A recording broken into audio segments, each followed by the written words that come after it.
Welcome to the History AI podcast, where the past comes alive with facts, anecdotes, and a dash of humor. Here are your hosts, Chuck and Marco. Hello, history aficionados. Welcome back to another deep dive on the History AI podcast. I'm Chuck. And I'm Marco. Chuck, do you ever get the feeling that some events in history, though small in scale, have shockwaves that echo for decades? Oh, absolutely. Just like our debate on pineapple pizza last week had shockwaves throughout our family. Exactly.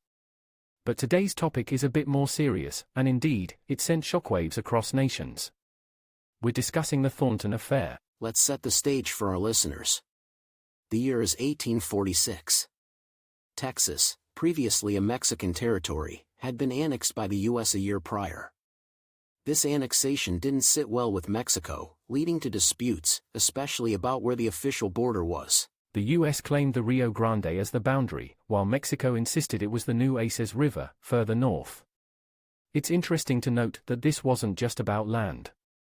It was about pride, about politics, and about power. Enter General Zachary Taylor. Ordered by President James K. Polk to station his troops at the Rio Grande, setting the stage for confrontation. But before any direct engagement, recon was essential. Which brings us to Captain Seth Thornton. Tasked with leading a small patrol to gather intel, Thornton's group was about 63 men strong.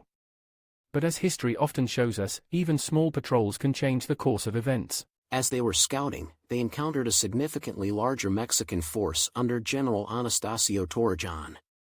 Now, imagine being outnumbered, surrounded, and in unfamiliar territory. Makes me think of when you lost that board game night last month. Hey, no low blows. But yes, being outnumbered isn't great, whether in a board game or a skirmish. Thornton's men, despite the odds, displayed remarkable courage. They tried to hold their ground, form defensive lines, and resist capture. But it wasn't enough. The aftermath was grim. 11 Americans lost their lives, 5 were wounded, and the remainder, including Thornton, were captured. The news of this skirmish reached Washington, and it was explosive. President Polk declared, "American blood has been shed on American soil." It's essential to understand that while this was a skirmish, its political implications were enormous. Exactly. And before we delve into those political implications, let's hear from our sponsors. Introducing the game changer in energy boosts, Strike Force Energy. Elevate your drinks without the sugar, without the calories.